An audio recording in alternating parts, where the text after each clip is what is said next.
Well, transparency's been lacking. And Right. part of the problem is that when information isn't available, people make their own assumptions. We did a very large research study on 3,000 North American consumers with at least $50,000 in investable assets. And we collected demographic information, age, income, education level, retirement status, assets under management, all of those things, as well as psychographics, how people think. And what we actually found was that transparency increased trust.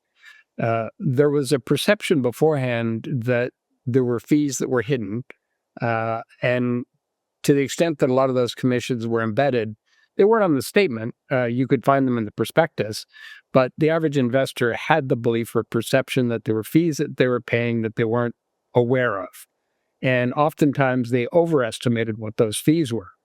What we found was that when there was full transparency and those embedded commissions were actually made transparent, it was often less than people's assumption was with respect to the magnitude of those fees.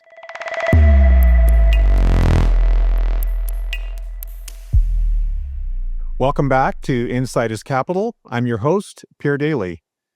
There's a new wave about to hit the shores of Canadian wealth management, and it's not optional. CRM3, better known as total cost reporting, is here to change the way advisors talk about wealth. Not their own wealth, their clients' wealth. And when it comes to trust, perception, and the advisor-client relationship, few things cut closer to the bone than a conversation about costs. This isn't a minor policy tweak, it's a full-scale overhaul of the investment cost conversation. Under TCR, total cost reporting, it's not enough to hand over an annual fee report and call it a day.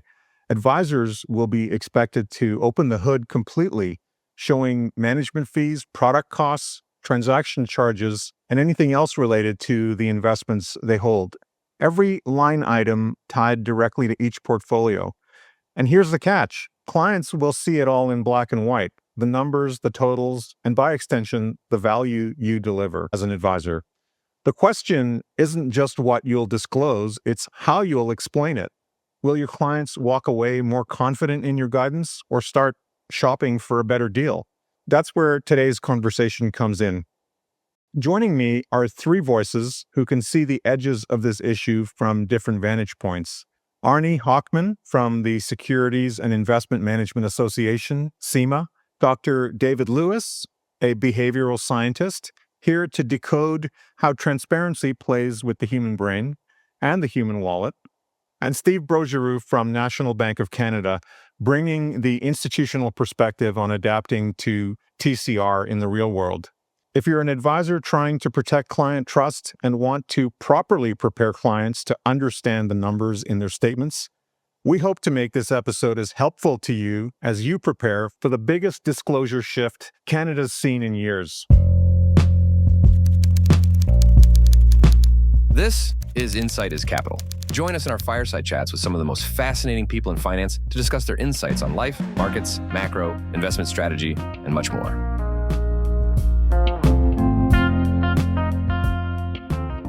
Gentlemen, welcome and thank you so much for joining me. Great Thank to you be for here. having us. Let's start at 30,000 feet. The first client statements that include total cost reporting will come out in January of 2027. That is just a little bit shy of 18 months from now. How did we get here, Arnie? Sure, I'm happy to do that, Pierre. There's a long history to total cost reporting. CRM2 was introduced completely in 2016 after a phased approach. Shortly after that, there was a fairly significant clamor for additional information, i.e. the information that was missing, which were embedded costs or costs incurred indirectly with respect to investment funds. And so the regulators, both on the securities side and the insurance side, started to work towards a more complete picture of costs. And the result of that is total cost reporting, or some call it CRM3. It was a very long journey. It took the better part of 10 years. There were multiple consultations. There was a joint forum that included industry, representatives from both the securities and the insurance sector, as well as other stakeholders. Over the process of devising the final rules, there were some significant changes that occurred. So this has been on for years. From an operation perspective with my firm, we've been part of it even before the rules was official and out. So we've been working on this for like more than 2 years by now. We're probably like easily 3 years with regulators and the industry. And what we need to understand also is that, yes, the information was provided at the fund level, which now we want to bring it to a more individual client level. And the problem is that pipeline of exchanging that information that belonged to the manufacturers, which now has to be put onto the dealer side, didn't exist. So we needed a long road to get to where we need to be able to do the reporting of 2026 in January 2027. And that's why we asked the regulator for the 2 years journey, is because we had to put the foundation first. We had to agree on how to work, because one of the major differences between CRM2 and now total cost reporting, which is CRM2, it was all the dealer fee. So we controlled it. The problem with like total cost reporting is now we're reporting fees that does not belong into our systems, that are not our costs. And so we have to work with those third parties, those IFM, those investment fund managers, to pass the information. And now we have to work not just with one, but with multiples. Depending on how big your shelf is, you could have hundreds of those firms you have to work with. So all that pipeline, we have to be understanding, because it didn't exist. We could say no one party has all direct and indirect information that pertains to the client's holdings. Therefore, a new ecosystem had to be created involving dealers, managers, and their respective sub-advisors and other related service providers to complete the collection of data necessary for reporting. The objective of including indirect costs now gives the investor a complete view of total costs. So there was a gap, as I indicated earlier. The gap is now being closed. That should spark, hopefully, some very fruitful discussions between clients and their advisors. Right. And Steve, do you have any thoughts on that? Yes. So really at a high level, what total cost reporting brings is 3 major elements. The first one is the fund expense in dollar. The second one is the direct investment fund charges in dollar again. And the last one is the fund expense ratio as a percentage. So if you really want to know what it actually boils down, is those 3 very important information and key data that now has to be consumed and provided back to the client on an annual basis. This is not about being perfect to the cent. This is about making sure that we provide information that is not misleading to the client, and that provides the client a better awareness and understanding of the full costs of the ownership of the investments product. That is essentially what the rule is asking us to do. Well, transparency's been lacking. And part of the problem is that when information isn't available, people make their own assumptions. We did a very large research study on 3,000 North American consumers with at least $50,000 in investable assets. We collected demographic information, age, income, education level, retirement status, assets under management, all of those things, as well as psychographics, how people think. And what we actually found was that transparency increased trust.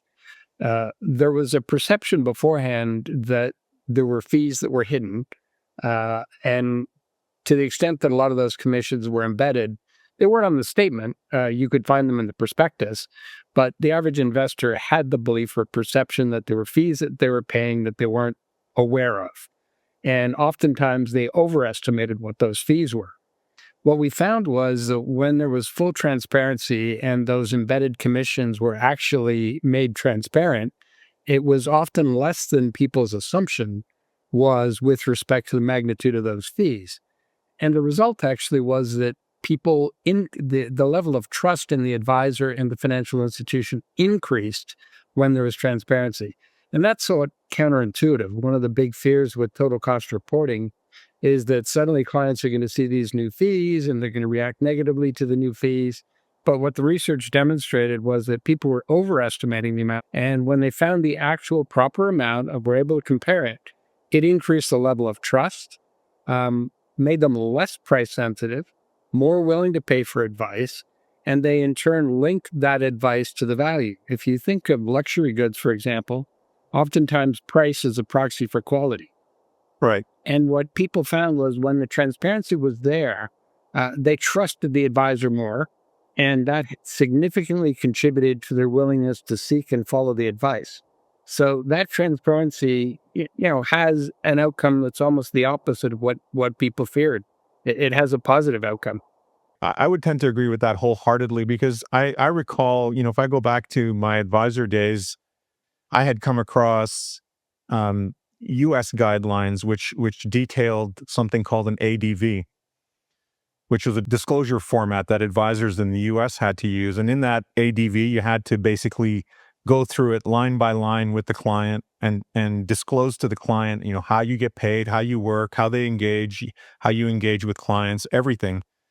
And I found that the reaction to that, to corroborate your point, David, is that clients felt relieved because there was no surprises. There was no hidden element. They liked the fact that I was upfront. Not everybody was doing that. I just saw that as something that I could do that I thought would enhance things and sort of liberate the client from those misgivings or fears or suspicions about how I would get paid. And you're right. The other thing it does is it does tie positively back to value, as opposed to misgivings and suspicions, which would actually take away from value.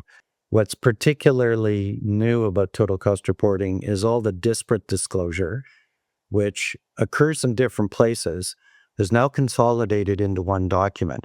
And it makes it much easier for the client to both find it and hopefully understand it, given it isn't spread among different documents. Secondly, there are no new elements of disclosure. It's not as though there are new costs or charges that weren't previously disclosed, but they were disclosed in different documents. But here, they're all in one place.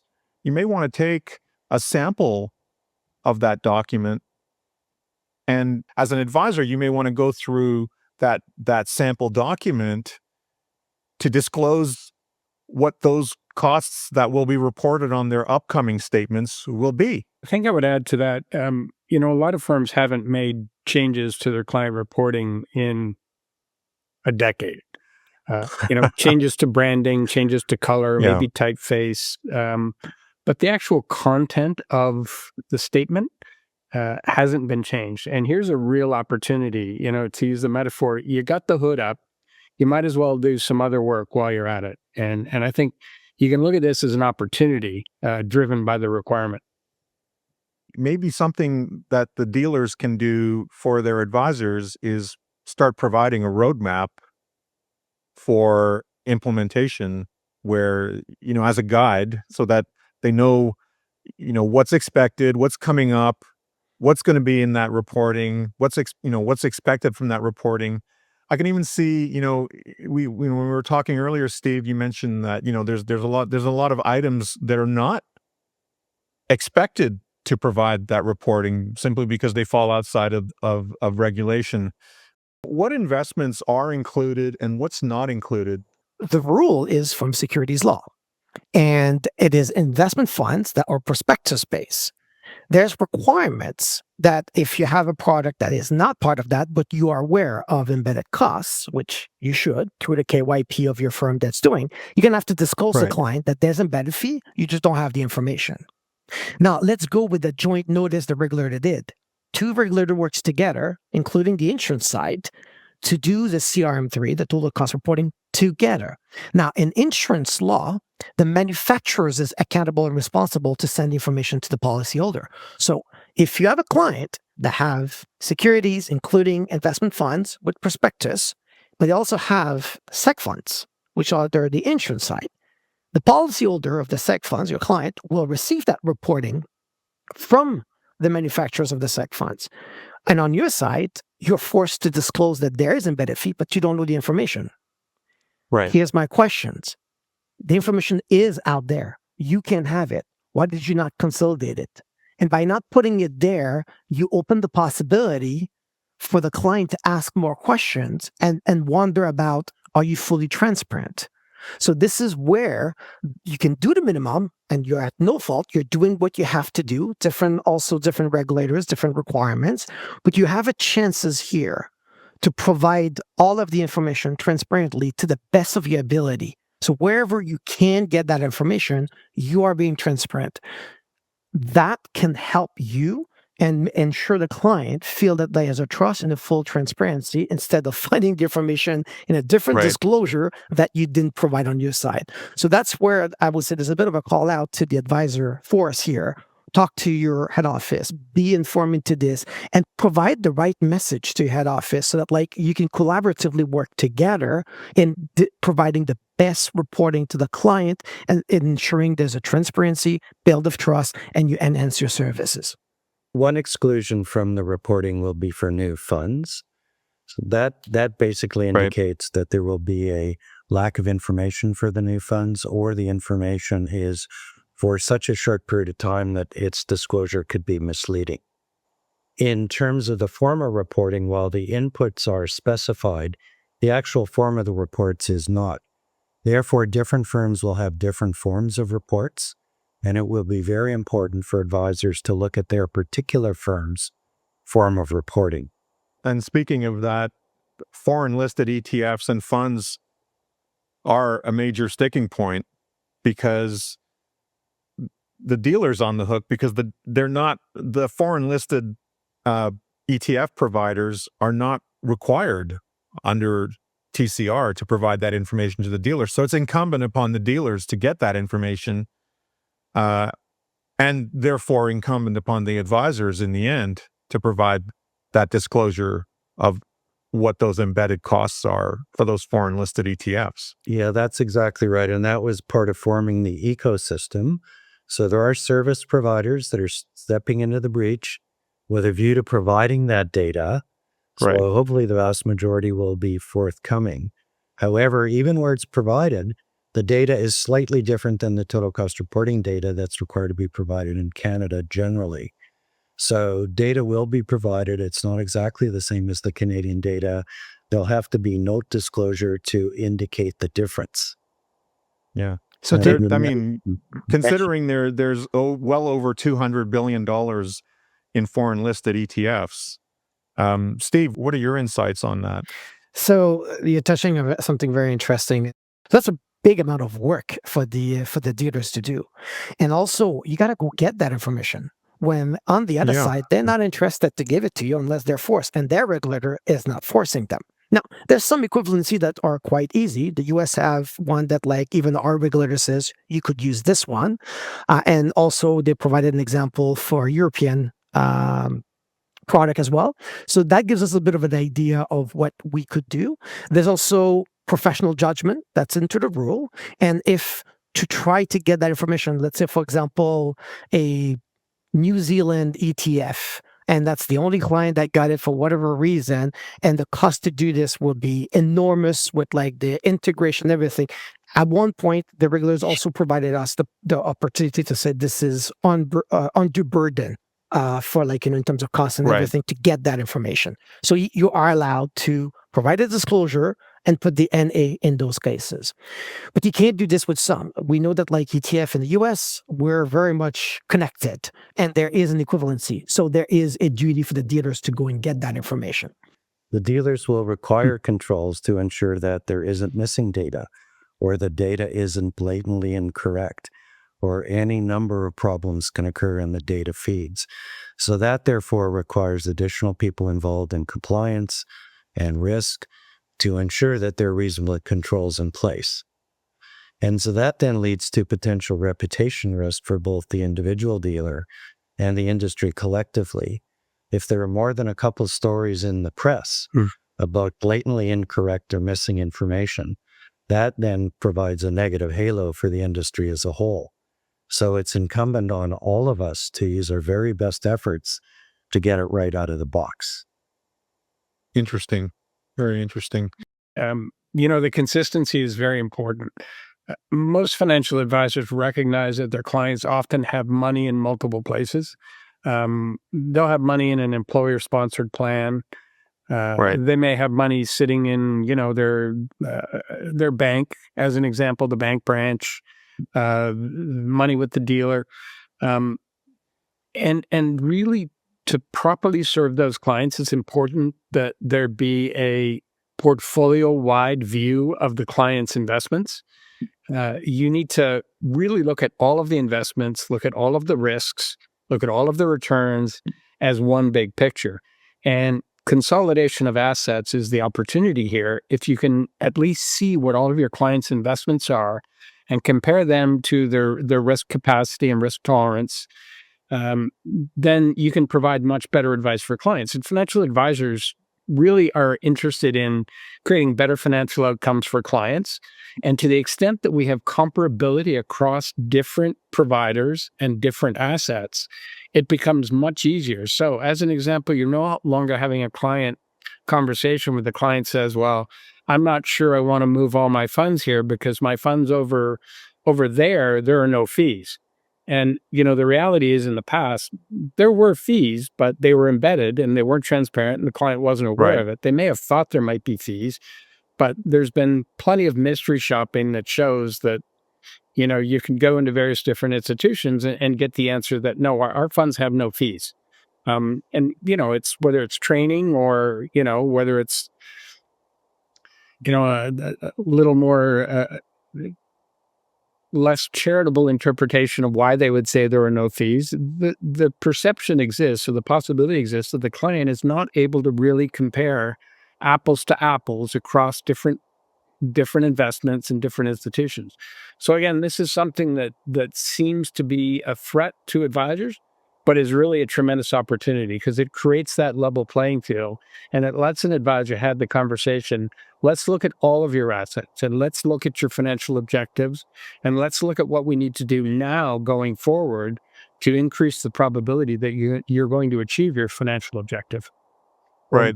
This not only extends to public ETFs in the US, it goes as far as public UCITS in Europe. So if a client were, say, on sabbatical in Europe, they bought a UCIT, moved back to Canada, transferred it into their account, you would have appropriate reporting on it as well. So all of this is to the benefit of the client to have a level playing field.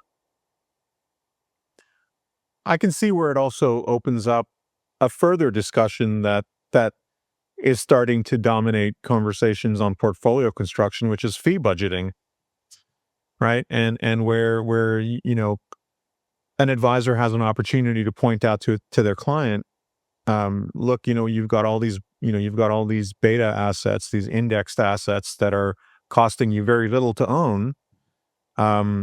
And I'd like to talk to you about introducing some alternative assets, some private assets, some, absolute return assets that have a higher fee budget than, relative to the beta type assets. And, in terms of building a portfolio, this disclosure is an opportunity to talk about that as well. Yeah, I think that's a great point, Pierre. We actually included that in our research. We looked at people's willingness to pay for advice, Right. Which is an important question. How much are you willing to pay for financial advice? And the answer isn't zero. The answer is, well, that depends on what the value of that advice is. So as an advisor, if you can demonstrate the value of your advice, the highest contributor to portfolio returns is asset allocation. Over 93% of the variance in portfolio returns is due to asset allocation. If you can have that discussion on an apples to apples basis where you're comparing, return after fees and looking at risk adjusted return so that you're actually doing a proper calculation, people are willing to pay for that advice. And again, that's not a belief, that's founded in the empirical research. I can see where it would also not only lead to the discussion about fee budgeting and portfolio construction. It definitely opens wide that door, but it also leads to the opportunity, where advisors start to look at streamlining their portfolios as well. And different fee models, right? Look at Exactly. flat Yeah. fees versus, right? You get F-class investments, for example, or index ETFs that are very low, but clients do need help allocating among those asset classes. And the correct allocation has a tremendous impact on distal outcomes. One of the largest contributors, in fact, the largest contributor, is behavioral coaching. And that's, I think, where financial advisors can add the most value for their clients. Right. We know that people make emotional decisions. When the markets are going up, people say buy, buy, buy. When they're going down, they say sell, sell, sell. Countless studies have demonstrated that timing the market is impossible. Financial advisors need to have conversation with their clients about what are your long-term goals, what level of risk is necessary to achieve the return that's going to allow you to achieve that goal, given your current level of saving and your current level of spending and your desired outcome. Those are the types of conversations that you want to have, and use newfounded trust that clients have by truly understanding the fees that they're paying to different institutions and different managers for their advice, and create a conversation around the future, around goals and behavior change. And that has the largest contribution in terms of the value of advice. We often underestimate our own expert knowledge and experience. Things that seem simple to us are completely mystifying for most investors. We use terminology. We're familiar with investing concepts. And that's the expertise that we can offer to clients to help them make better decisions. So you have to recognize that, when we would look at a client statement and it's obvious what it is and what it means, most clients, the vast majority of clients really don't understand it and don't want to. And that's what they want their advisor to do for them. And just overloading people with information and choices doesn't allow them to make better decisions. What it does is it causes them anxiety, which then is a cue that they should seek more information before making a decision. They don't have time to do it now, so they put it down on the table. It goes under a pile of other things. They procrastinate. It creates the exact opposite outcome. You need to tell them now what they're going to hear and what they're going to see. You need to tell them now how you're going to use that information to help them achieve their goals and objectives more reliably, to help them actually be more satisfied with their investment decision making. And if you lay the groundwork now, it's going to be a conversation the client's going to look forward to in January 2027, looking at their first full year retrospective, as opposed to them calling up in January 2027 saying, what did I just get? What is this? What does this all mean? Yeah, That's not going to absolutely. deepen the relationship. So the Yeah. conversation should start now, like well in advance. So, by necessity, despite everyone's best efforts, the reporting is extremely complex. You definitely don't want to end up with clients who become disillusioned because of misperceived optics. I mean, if they misunderstand what they're looking at, then that creates a post view problem, which is that you're backpedaling, right? I mean, you don't want to be caught on the back foot with this reporting. You need to get ahead of it. You absolutely have to get way as far out in front of it as you can, so that when the time comes, you're right. You're having an enjoyable conversation. I thank you for explaining this to me ahead of time, because I got the January 27 statement and, I understand it. Because that's the goal. The goal is that when you get to January 27 and that first statement goes out, you're not getting a flood of phone calls saying, what is this? What's going on here? You're getting, David, thank you so much for explaining that to me. You really put my mind at rest. When I got the statement, I saw it, but you know what? I understood it. That's the goal. Pierre, further to Steve's comment about having two different accounts and perceived differences, It's further complicated if one of the accounts is in the OEO channel and the other is in the advice channel.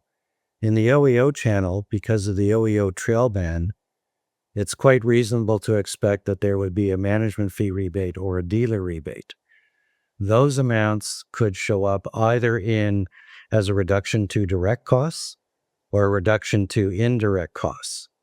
And that's just another further complication, because when the client looks at the FER percentage for those funds, those FER percentage numbers are calculated at the fund level and not the individual client level. So the client will not see the FER or dealer rebate in those numbers, which could raise further questions. So again, this is another reason to fully understand the client situation and be able to articulate some of the differences that could rise to the fore. Gentlemen, what role should industry associations like SIMA be playing over the next 6 to 12 months to ensure that TCR isn't just compliant, but it's also credible, consistent, and ultimately beneficial for investors? It's very important that SIMA continue the work it's been doing. We have 200 people plus engaged in our TCR task force, and we have a number of subgroups. In terms of very specific work, one of our subcommittees is a communications committee, and it's been hard at work on a couple of documents. So the first two documents we produced are an FAQ, which we intend to be a rolling, ongoing document. So as new issues arise, we hope to capture them and reflect them in the FAQ. That document has been tested with firms. We've beta tested, and we're anticipating rolling that out fairly quickly. It's not designed to be provided specifically to advisors. It's more for the firm at a firm level, because their individual facts are going to vary so much that they're going to need to tailor the FAQ, but it's definitely a very, very solid starting point. In addition, we provided a series of 5 examples and then a summary comparative chart taking into account a lot of different variables, such as fee-based account versus commission-based, what channel you buy in, the amount of the MER or FER. The idea has always been from the beginning, the industry's got to get together. We got to make sure that we are touching everybody, we are supporting everybody, so that nobody is being caught flat-footed. But even more important, there's a consistency in terms of the information he's getting from the securities perspective. So that is another reason why the association has been very prevalent and been working together. And I'm very pleased to see all the collaboration that has happened in Canada. Arnie, David, Steve, thank you so much for your incredibly valuable time and your insight. Thank you very much for having us as well. Thank you so much, Pierre. It's been a pleasure to be here. Thank you, Pierre. It's been great.